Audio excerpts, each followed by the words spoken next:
Happening hours തുടരുകയാണ്. ബംഗളൂരുവിലുണ്ടായ IPL വിജയാഘോഷ ദുരന്തത്തിന് പിന്നാലെ കർണാടക മന്ത്രിസഭയിൽ അഴിച്ചുപണിക്ക് സാധ്യതയെന്ന വിവരങ്ങൾ പുറത്ത്. സിദ്ധരാമയ്യയും DK ശിവകുമാറും ഡൽഹിയിലെത്തി രാഹുൽ ഗാന്ധിയെ കാണും. നിർണായക കൂടിക്കാഴ്ച അല്പസമയത്തിനകം നടക്കും. വിവരങ്ങളുമായി ശരത് ലാലാണ് ഡൽഹിയിൽ നമുക്കൊപ്പം ചേരുന്നത്. ശരത് ലാൽ, ബംഗളൂരു ദുരന്തത്തിന്റെ ഉത്തരവാദിത്തത്തിൽ നിന്ന് സർക്കാരിന് പിന്നോട്ട് പോകാനാകില്ല. കാരണം മതിയായ സുരക്ഷാ മുന്നൊരുക്കങ്ങൾ നടത്താതെ ഈ പരിപാടി നടത്തിയതുമായി ബന്ധപ്പെട്ട് സർക്കാർ പ്രതിക്കൂട്ടിൽ തന്നെ നിൽക്കുകയാണ്. അതിനിടയിലാണ് ഒരു അഴിച്ചുപണിക്ക് വേണ്ടി സർക്കാർ തയ്യാറെടുക്കുന്നത്. യഥാർത്ഥത്തിൽ മുഖം മിനുക്കണമെങ്കിൽ ഏത് വിധത്തിലുള്ള മാറ്റങ്ങളാണ് വേണ്ടത്? നേരത്തെ സിദ്ധരാമയ്യയ്ക്ക് കുറച്ചുനാൾ അതിനുശേഷം മുഖ്യമന്ത്രി പദത്തിലേക്ക് DK എത്തുമെന്ന ചർച്ചകൾ ഉൾപ്പെടെ ഉണ്ടായിരുന്നല്ലോ. ഇപ്പോൾ ഈ പശ്ചാത്തലത്തിൽ എങ്ങനെയാണ് ചർച്ചകൾ? ബിജെപി പോത്തന് വളരെ നിർണായകമായ തീരുമാനങ്ങളാണ് കോൺഗ്രസ് ഹൈക്കമാൻഡ് എടുത്തത്. ഇന്നലെ രാത്രിയാണ് ഇത്തരമൊരു തീരുമാനമെടുക്കുകയും ഇന്നലെ തന്നെ സിദ്ധരാമയ്യയോടും അതുപോലെ DK ശിവകുമാറോടും ഡൽഹിയിലെത്താൻ ആവശ്യപ്പെടുകയും ചെയ്തു. ഇന്നലെ അർദ്ധരാത്രിയുടെ ഡൽഹിയിലെത്തിയ DK ശിവകുമാർ മല്ലികാർജ്ജുന ഖാർഗെയുമായി കൂടിക്കാഴ്ച നടത്തിയിരുന്നു.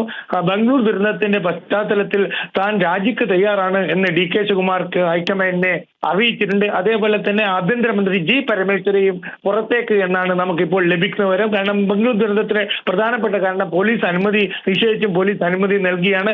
ഇക്കാര്യത്തിൽ ഉന്നതതല ഇടപെടലുകൾ ഉണ്ടായിട്ടുണ്ട് എന്നൊരു സൂചന കോൺഗ്രസ് ഹൈക്കമാൻഡിനുണ്ട്.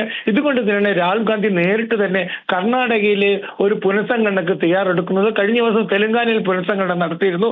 അതായത് പുനഃസംഘടന നടത്തുന്നതിന്റെ മന്ത്രിസഭയിൽ തെലങ്കാന പുനഃസംഘടന നടത്തിയത് തന്നെ പിന്നോക്ക വിഭാഗങ്ങളെ ഉൾപ്പെടുത്തിയായിരുന്നു. മാർജിനലൈസ് റെപ്രസെന്റേഷൻ എന്നാണ് രാഹുൽ ഗാന്ധി ഇതിനോട് പ്രതികരിച്ചത്.